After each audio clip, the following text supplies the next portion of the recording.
Hello everyone, I hope everyone is doing well. So आज हम अपनी टॉपिक की आगे की तरफ बढ़ेंगे, जैसे कि ड्राफ्ट पर्पस ब्रीड। ठीक है, हमने पहले पढ़े थे कि मिल्क पर्पस ब्रीड। उसके पहले भी हमने क्लासिफिकेशन ऑफ जो भी पर्पस के बेसिस पे क्लासिफिकेशन सीखा था वो भी पढ़ेंगे। ठीक है, एक बार मैं आपको वो रिवाइज करवा के देती हूँ। जैसे कि 1 सेकेंड। हाँ, हमने क्या देखा था कि कैटल ऑफ ब्रीड में इंडिजिनस काऊ क्या होती है और एक्सोटिक काऊ क्या होती है, ये देखा था। मतलब कैसे कि इंडिजिनस काऊ और एक्सोटिक काऊ अगर एक्सटर्नल अपीयरेंस से देखे तो हम कैसे पहचानेंगे। ठीक है, एक बार आपको फट से मैं रिवाइज करवा देगी। जैसे कि हम्प और ड्यूलैफ जो होते हैं ना, ये इंडिजिनस काऊ में होते हैं, मतलब अपनी इंडिया वाली काऊ में होते हैं। जो और एक्सोटिक काऊ होते हैं ना, उसमें हम्प और ड्यूलैफ जो रहता है वो वाला पोर्शन अब्सेंट रहता है। तो हम इससे बहुत इजीली हम मतलब आइडेंटिफाई कर सकते हैं ये हमारी इंडिया की काऊ है या एक्सोटिक है। ठीक है, इसके बाद हम आगे की तरफ जाएंगे। जैसे कि indigenous cattle classified based on their use, purpose के बेसिस पे हमने इसको क्लासिफाई किया था। जैसे कि milk purpose breed, draft purpose breed और dual purpose breed. Milk purpose breed मतलब क्या है, ये है ना बहुत अच्छा मिल्क देती है, मिल्क प्रोडक्शन के लिए बहुत अच्छे से यूज की जा सकती है, इसलिए इसको मिल्क पर्पस ब्रीड बोलेंगे। ड्राफ्ट पर्पस मतलब ये फील्ड वर्क के लिए ज्यादा यूजफुल होगी, मतलब ये फील्ड वर्क मिल्क के कंपैरिजन में फील्ड वर्क के लिए बहुत ज्यादा यूजफुल होगी और बहुत अच्छे से परफॉर्म करेगी, इसलिए ड्राफ्ट पर्पस ब्रीड। उसके बाद ड्यूअल पर्पस ब्रीड मतलब ये मिल्क भी अच्छा देगी और ये फील्ड वर्क के लिए भी अच्छे से यूज की जाएगी, इसलिए इसको ड्यूअल पर्पस ब्रीड। ठीक है, इसके बाद हमने देखा था कि मिल्क पर्पस ब्रीड में ये 3 काऊ थे, जैसे कि रेड सिंधी, साहिवाल और गिर। ठीक है, इसमें हमने एक जनरली पॉइंट देखा था कि जो होती है ना रेड सिंधी, साहिवाल, गिर जो होती है, ये जो होती है ना, ये कौन से एरिया में, नॉर्थ वाली जो नॉर्थ इंडियन जो पार्ट है अपना, इसमें ज्यादा मतलब पाई जाती है। कि जनरली ये पॉइंट है, आपको याद रखना है। ठीक है, generally most of the milk purpose breed from north. ठीक है, जनरल एक पॉइंट है, ये आपको याद रखना है। जैसे कि तुक्का मारने की बारी है नहीं, ऐसे जनरल पॉइंट हमको ज्यादा हेल्प करते हैं। ठीक है, मोस्ट ड्राफ्ट पर्पस ब्रीड जो होती है ना, वो साउथ में होती है। ड्राफ्ट पर्पस मतलब जो फील्ड वर्क के लिए यूज होंगी वो इधर होंगी, और मिल्क पर्पस ब्रीड मोस्टली इधर मिलती है। ठीक है, इस ये वाले पोर्शन में ऐसे। ठीक है, यहाँ पे। और इसके बाद है ना हम मिल्क पर्पस ब्रीड देखे थे, रेड सिंधी, साहिवाल और गिर। ठीक है, इसके बाद हमने इसमें भी और एक जनरल पॉइंट देखा था कि नॉर्मली हमने intercalving period, age of first calving मतलब फर्स्ट टाइम अगर कोई भी काऊ फर्स्ट टाइम बेबी को बर्थ देगी फर्स्ट टाइम, तो उसकी एज क्या होनी चाहिए। हमारी इंडिजिनस काऊ जो होती है उसमें हम नियर अबाउट 3 साल, मतलब 3 साल का हमने एज दिया है कि 3 साल की काऊ का फर्स्ट वो उसकी सही एज है कि उसको तब बेबी हो जाना चाहिए। ठीक है, उसके पहले नहीं। ठीक है, क्योंकि वो प्रोडक्शन के लिए मतलब अच्छा नहीं होगा, इसलिए। ठीक है, बट है ना जनरली मिल्क पर्पस ब्रीड में क्या होता है कि वो ज्यादा टाइम लेती है। जो ये 3 काऊ है ये तो ज्यादा वक्त लेगी, मतलब 3 साल से मतलब 36 मंथ से ज्यादा मंथ लेगी। ठीक है, 36 मंथ से ज्यादा मंथ लेंगी एज ऑफ फर्स्ट काल्विंग के लिए। और इंटर काल्विंग पीरियड मतलब दो बेबी के बीच में का जो पीरियड होता है उसको बोलते हैं inter calving period. Inter calving period के लिए भी ये ज्यादा नॉर्मल, जो हमने जैसे कि काऊ में 12 मंथ का दिया है और जनरली और जो बफेलो थे उसमें 15 मंथ का दिया है। बट है ना ये जो 3 है मिल्क पर्पस ब्रीड है ज्यादा लेंगी, नॉर्मल से ज्यादा लेंगी, जैसे 12 मंथ से क्या लेगी, ज्यादा लेगी। ठीक है, इसके बाद है ना ये तीनों है, ये तो ज्यादा वक्त लेगी, बट इन तीनों में से भी ये गिर जो है ना ये सबसे ज्यादा वक्त लेगी। ठीक है, मतलब कभी 3 से 4 और 4 से 5 ईयर का भी हो जाता है। ठीक है, लगभग, और सबसे ज्यादा यही लेगी। इसके बाद है ना हमने जनरल पॉइंट तो हो गए है। इसके बाद हमने ये तीनों का डिस्ट्रीब्यूशन देखा था कि इसमें सबसे ज्यादा रेड सिंध जो होती है ना, सिंध पाकिस्तान जो ये वाला एरिया होता है इसमें पाई जाती है, और इसके नॉर्थ साइड में भी पाई जाती है। और इसमें हमने एक पॉइंट बहुत अच्छे से देखा था कि जो फीमेल होती है ना उसका इंटेलिजेंट फेशियल एक्सप्रेशन होता है, और जो मेल होता है ना ये क्या होता है, लथार्जिक होता है, मतलब वो क्या बहुत आलसी होता है। ठीक है, ये उनके अपोजिट पॉइंट है दोनों के, मेल और फीमेल। मतलब फीमेल अच्छी होती है और जो मेल होता है वो लथार्जिक होता है, मतलब आलसी होता है, इसलिए तो उसको फील्ड वर्क के लिए यूज नहीं किया जाता, इसलिए तो ये मिल्क पर्पस के लिए अच्छी है, इसलिए तो ये मिल्क अच्छा देती है, इसलिए तो इसका मतलब मिल्क पर्पस वाली ब्रीड में इसका क्लासीफाई किया है इसको। ये ड्राफ्ट पर्पस में जा ही नहीं सकती और ड्यूअल पर्पस में तो जा ही नहीं सकती, क्योंकि बुल क्या है, बुल का ही काम नहीं आ रहा है, वो बहुत लथार्जिक है इसलिए। ठीक है, इसके बाद है ना क्या है कि सहीवाल देखी थी कि ये बहुत अच्छा स्वीट वाला मिल्क देती है, ठीक है, स्वीट मिल्क देती है।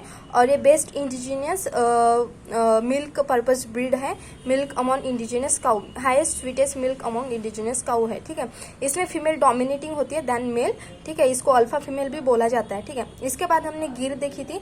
गिर है ना जैसे क्रॉस के लिए भी यूज की गई है, किसमें, फुले त्रिवेणी में क्रॉस करने के लिए भी इसको गिर को यूज किया गया है, क्योंकि इसमें इतनी सारी क्वालिटीज जैसे मोट फैट परसेंटेज है, जैसे कि जो भादावरी काऊ बफेलो होती है, भादावरी बफेलो होती है, उसमें सबसे ज्यादा फैट परसेंटेज है बफेलो में, तो उसी तरह गिर में सबसे ज्यादा फैट परसेंटेज है काऊ वर्ल्ड में, ठीक है, काऊ में, तो इसको भादावरी ऑफ काऊ वर्ल्ड बोला है। जैसे कि सुरती के जैसे सींग है ना, जो हॉर्न होते हैं वो कर्व शेप होते हैं, सिकल शेप मतलब ऐसे होते हैं, ऐसे वाले, तो उसको सुरती ऑफ काऊ वर्ल्ड बोला गया है। और ये सुरती क्या है, बफेलो की होती है, बफेलो की ब्रीड है, उसमें उसके जो हॉर्न होते हैं वो ऐसे सिकल शेप है, और हमारे गिर के ऐसे है, इसलिए उसको सुरती ऑफ काऊ वर्ल्ड बोला गया है। डिसीज रेजिस्टेंस भी अच्छा खासा है। तो इसके बाद हमने देखा था कि इसलिए उसको फुले त्रिवेणी में यूज किया गया था, कि वो लोग जो फुले त्रिवेणी नाम की जो ब्रीड बना रहे हैं उसमें हमको ये वाले सब कैरेक्टर चाहिए अच्छे वाले, ठीक है, इसलिए हमको। अभी ये हो गई रिवीजन हमारी कौन सी, मिल्क पर्पस ब्रीड की, ठीक है। इसके बाद हम आगे का टॉपिक पढ़ेंगे जैसे कि ड्राफ्ट पर्पस ब्रीड, ठीक है। इसमें हल्लीकर, खिल्लार, अमृतमहल, कांग्याम, बालचर, अमलाचरी, पुल्लिकम, आलम बड़ी, सीरी, रेड कंधारी, डांगी और मालवी, ठीक है, ये सब है। इसके बाद है ना यहाँ पे हमने मैंने जैसे कि बताया था, हर इसमें थोड़ा थोड़ा बताया था, अभी मैं पूरा डिस्ट्रीब्यूट कर रही हूँ। जो आपको है ना मैंने बहुत सटीक तरह से निकाल के दिए है इसके मेन पॉइंट, और ये मैंने 2 से 3 किताब में से लिए है कि इसमें कुछ कम है, इसमें ये नहीं दिया है, तो ऐसे मैंने करके सब पॉइंट यहाँ पे लिखे है, ठीक है। आई होप आपको इंटरेस्ट आएगा और बहुत ईजी लगेगा पढ़ने में, जैसे कि दिया है ऐसे आप लिख लो और इसको ऐसे ही पढ़ो, ये बहुत ईजिली, नहीं तो बहुत सारा पढ़ते बैठोगे तो ये क्यों, यहाँ पे मैंने पिकुलर कैरेक्टरिस्टिक और मेन जो पॉइंट है ना वही दिए हुए हैं, ठीक है, ये ऐसा है, ठीक है। इसके बाद हम फट से देख लेते हैं, जैसे कि हल्लीकर होती है, हल्लीकर है ना कि जैसे कि देखा था कि हल्लीकर और अमृतमहल ये जो है ना 2 कर्नाटका की है, ठीक है, 2 कर्नाटका की है। हल्लीकर कैसी दिखती है, खिल्लार जैसी ही दिखती है, और खिल्लार कहाँ की है, महाराष्ट्र की है। समझा जाता है कि अमृतमहल और खिल्लार से ही ओरिजिन हुई है, अमृतमहल और हल्लीकर से ओरिजिन हुआ है खिल्लार, मतलब इनके द्वारा ही ये खिल्लार आई है महाराष्ट्र में, ऐसा माना जाता है, ठीक है।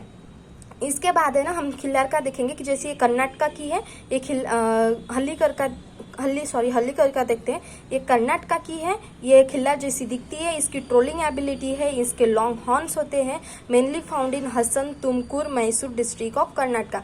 अभी यहाँ पे है ना ये तो समझ में आया 2 पॉइंट। ये ट्रोलिंग एबिलिटी मतलब क्या होता है, ट्रोलिंग एबिलिटी मतलब है ना, अभी आपको क्या करना है ना, trolling ability of horse search करना है इंटरनेट पे जाके, ये वीडियो देखने के बाद। जैसे है ना हॉर्स की चाल होती है ना, वैसे ये हल्लीकर की चाल होती है, वैसे ही हल्लीकर चलती है, इसलिए ट्रोलिंग एबिलिटी बोला जाता है इसको।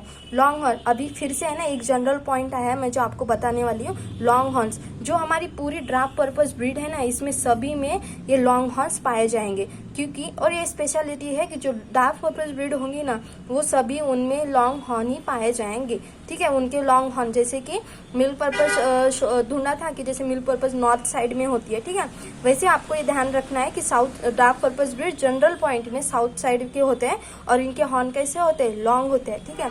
इसके बाद है ना आगे की तरफ जाएंगे, जैसे कि अमृतमहल ये कहाँ की है, ये भी कर्नाटका की ही है, ठीक है। इसको है ना बेस्ट ड्राफ्ट पर्पस ब्रीड बोला जाता है, बेस्ट ड्राफ्ट पर्पस ब्रीड बोला जाता है। ये सभी तो बेस्ट हैं, बस इनमें है ना सबसे अच्छी कौन सी है, अमृतमहल है। अगर आपको है ना ऐसे पूछे कि draft purpose breed, best draft purpose breed, तो आपको आंसर देना है अमृतमहल।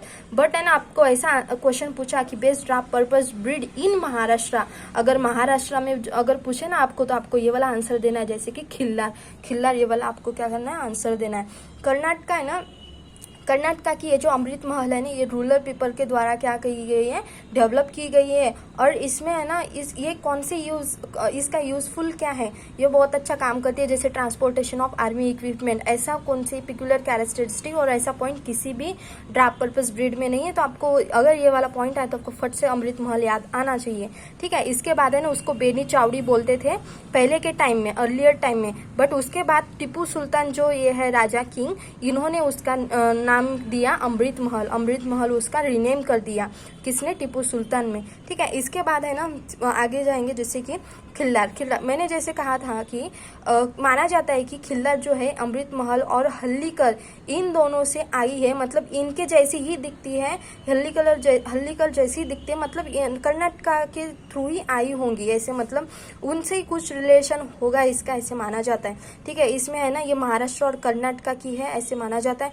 इसके बाद बेस्ट ड्राफ्ट पर्पस ब्रीड इन महाराष्ट्र इसको माना जाता है, और बाकी पूरे जो डिस्ट्रिक्ट है एस से उसको मतलब सांगली, सातारा और सोलापुर इस एरिया में, और एक है कोल्हापुर, ये 4 एरिया में इसको पाया जाता है। इसके बाद this breed is believe to have originated from the Hallikar and Amrit Mahal, ठीक है ऐसा। और बुलक जो है ना इसका फास्ट और पावरफुल बुलक होता है, और ये फास्ट और पावरफुल वर्क करता है, बहुत अच्छे से परफॉर्म करता है फील्ड में, इसलिए इसको मतलब क्या बेस्ट ड्राफ्ट पर्पस ब्रीड इन महाराष्ट्र माना जाता है, और वो है।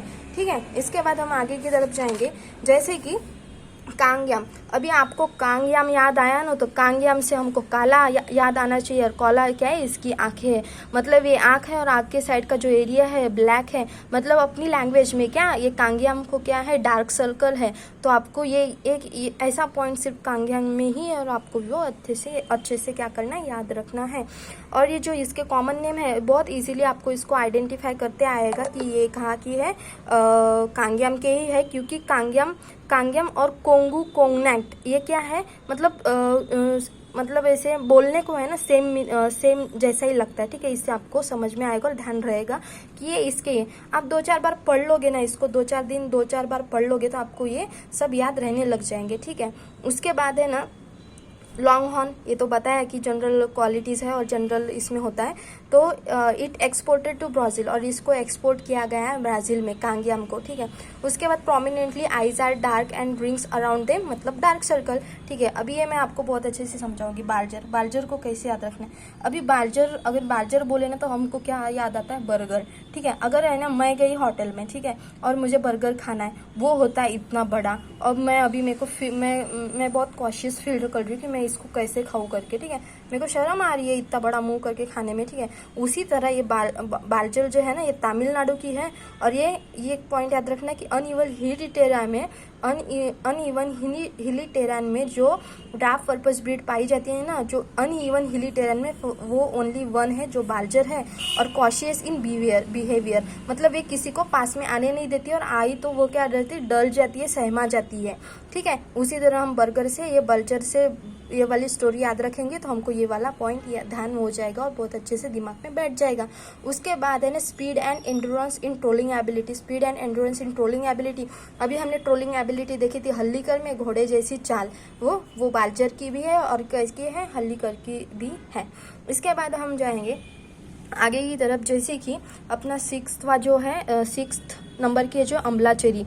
अभी अमलाचेरी क्या है ना, बोलने को भी भारी भक्कम वर्ड लगता है अमलाचेरी। ठीक है, अमलाचेरी, ठीक है ऐसे। तो इसको है ना हेवी ब्रीड बोला जाता है, ये इसका वेट बहुत ज़्यादा होता है। अभी क्या है ना, इसका वेट ज़्यादा होता है इसलिए ना हम उसको पड़लिंग के लिए यूज़ करते हैं, मतलब वो पड़लिंग करेगी तो बहुत अच्छे से खेती को जैसे हमको स्ट्रक्चर होना चाहिए वैसा मिलेगा, क्योंकि वो बहुत हेवी है, और उसको हम पानी में जो ऐसे पड़लिंग के लिए पानी जो हम इकट्ठा करते हैं उसमें चलाते हैं, तो बहुत अच्छे से हमको जैसा स्ट्रक्चर चाहिए वैसा मिलेगा अगर हम हैवी ब्रीड यूज़ करेंगे तो। इसलिए हम है ना उसको पड़लिंग इन राइस के लिए यूज़ किए जाते हैं। अभी है ना ये मोटली है, मोटली मतलब मोटी है, जाड़ी है, इसलिए है ना उसके कॉमन नेम ही उसी तरह के प्रोनाउंस करते हैं, मतलब वैसा ही उच्चारण उसका आता है। जैसे कि जाठी मड्डू हम बोलते हैं ना, जाड़ा बोलते हैं, जाड़ा जो मोटा इंसान होता है उसको जाड़ा बोलता है, उसी तरह ये जाठी मड्डू, मोटाई मड्डू, मोटली, मोटाई मड्डू, मोलाई मड्डू और थरकाठी मड्डू। थरकाठी मड्डू, ये आपको है ना ऐसे आप है ना 4-5 बार 2-4 बार भी पढ़ लोगे ना, आपको एक फट से दिमाग में याद हो जाएंगे कि ये अमलाचेरी का ही भाई। ठीक है, इसके बाद ये हैवी ब्रीड है, वेट फ्लोइंग के लिए यूज जाती है, और इसमें स्टर्डीनेस है। और हॉक्स लाइक सॉक्स मतलब क्या है, जो नर्स होती है ना अपनी, जो कैसे पैर में ऐसे यहाँ तक के व्हाइट मोचे पहन के रहती है। ठीक है, यहाँ तक के व्हाइट मोचे पहन रहती है, वैसे इसके पैर नीचे से क्या होते हैं, व्हाइट होते हैं आधे तक के, इसलिए हॉक्स लाइक सॉक्स स्ट्रक्चर इसमें पाया जाता है। मतलब वैसे दिखती है वो, जैसे कि नर्स जो रहती है ना हाफ मोजे पहन के रहती है, वैसे इसमें जो हेवी ब्रीड अमलाचेरी है उसके भी पैर नीचे से व्हाइट होते हैं उसी तरह, इसलिए हॉक्स लाइक सॉक्स ये उसकी पिक्यूलर कैरेक्टरिस्टिक है। और एक बहुत डिफरेंट सी और अलग सी पिक्यूलर कैरेक्टरिस्टिक जो है ना अमलाचेरी में, वो है हॉर्निंग ऑफ डिहॉर्निंग ऑफ बुलक्स मतलब रिमूवल ऑफ हॉर्न किया जाता है किसमें, अम्ला चेरी में। ये उसकी पिक्यूलर कैरेक्टरिस्टिक है। अभी आपको सीखने में तो बहुत ईजी लग रहा होगा ये सब कुछ, बट है ना ये मिक्स हो जाता है पूरा कि ये किसका ऐसे। तो आपको है ना रोज भी सुबह उठ के आप रोज एक ब्रीड का भी पढ़े ना आपने, रोज एक ही 5 मिनट का मैं एक काम कर लेती हूँ कि मुझे 5 मिनट सिर्फ अमला चेरी के ही पॉइंट याद करने हैं, ठीक है, मतलब 4 से 12 मुझे सिर्फ पढ़ लेने हैं। तो आपको रोज आप ऐसे करो, 8 दिन में अपने 5-5 मिनट भी दिए ना आपके पूरे सटीक तरीके से, और बहुत अच्छे से आपको ये सभी के सभी ब्रीड क्या याद हो जाएंगे, ठीक है। ये उसको करने का एक तरीका है जो एट ए टाइम नहीं होता, और एट ए टाइम जो पचता नहीं उसको हम ऐसे डिस्ट्रीब्यूट करके पढ़ सकते हैं। उसके बाद है ना पुल्लिकुलम आया, पी आया, पी मतलब प्ले आया, प्ले मतलब क्या, गेम आया। तो ये पुल्लिकुलम जो ब्रीड है ना इसको गेम में यूज़ किया जाता है। जैसे कि कहाँ की है, तमिलनाडु की है। इसके बाद इसको क्या बोलते हैं, जल्लीकट्टू मड्डू, और है ना ये जे है जल्लीकट्टू मड्डू। और ये क्या है गेम का नाम है।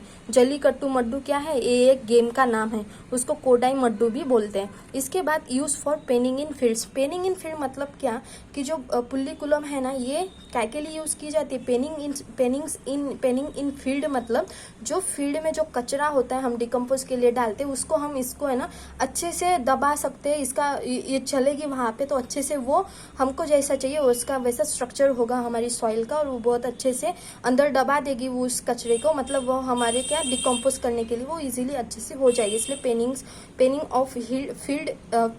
इन फील्ड इसको इस वर्क के लिए इसको यूज किया जाता है पुल्लिकुलम के लिए। इसके बाद है ना आती है सीरी क्या है, ड्राफ्ट पर्पस ब्रीड है, मतलब एक छोटू सी है, ठीक है। ये दिखने को कैसे है ना, जैसे कि हमारी HF होती है हॉल्स्टेन फ्राइजन जो व्हाइट और ब्लैक कलर की होती है, उसी तरह ये दिखती है सीरी।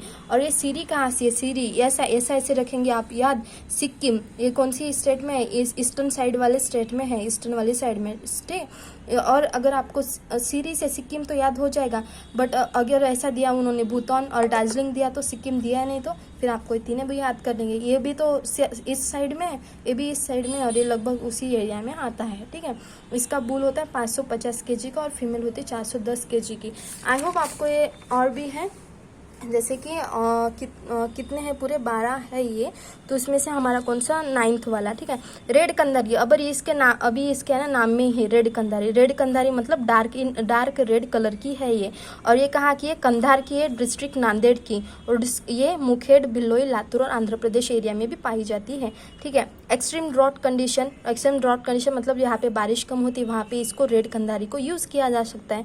इसके बाद है ना डांगी कहाँ की है, नासिक में पाई जाती है। Dang district of Gujarat, Thane, Nashik and Ahmednagar इस एरिया में डांगी को पाया जाता है।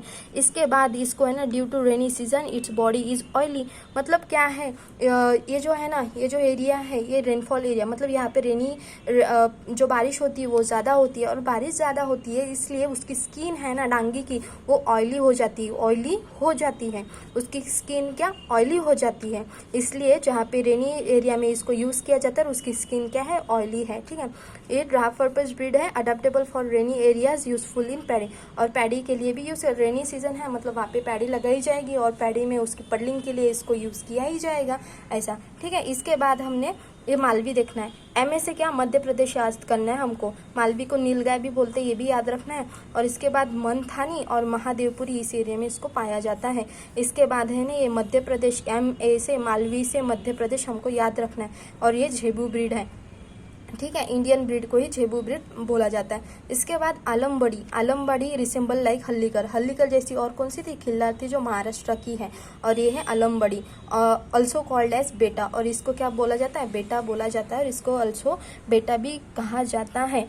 इसी तरह हमारे जो ड्राफ्ट पर्पस ब्रीड है, कितने हैं हमारे ड्राफ्ट पर्पस ब्रीड है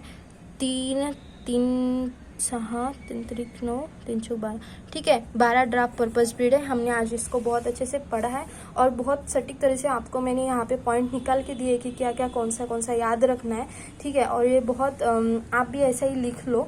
और जो है ना, अभी आपको बहुत पूरी खिचड़ी लगी हुई, समझा तो होगा, जब मैं समझा रही थी वो तो समझा होगा, बट पूरी खिचड़ी लग रही थी। तो मैंने आपको उसका तरीका बताया कि रोज 5 मिनट सिर्फ एक ही ब्रीड को पढ़ो, एक ही ब्रीड को सिर्फ 5 मिनट पढ़ो और 8 दिन को पढ़ो, 8 दिन तक पढ़ो या 12 दिन लगेंगे आपको रोज 5 मिनट पढ़ोगे तो, बट आपको ना वो बहुत अच्छे से याद हो जाएगा। सिर्फ आपको उठ के रोज आप इतने तो 5 मिनट पॉइंट कितने बार पढ़ लोगे 5 मिनट में, ठीक है। ऐसे थोड़ा थोड़ा करके हम एक अच्छा टारगेट अचीव कर सकते हैं जो आपको हार्ड लगेगा। एट ए टाइम आपको पढ़ोगे नहीं पूरे के पूरे तो पूरी हौच-पौच हो जाएगी। तो उसको अवॉइड करने के लिए हमको क्या करना है, उसको अवॉइड करने के लिए हमको रोज सुबह 5 मिनट ये 2-4 बार पढ़ लेना है, ठीक है। इसी तरीके आई होप आपको वो अच्छे से समझ में आया होगा। Thank you so much.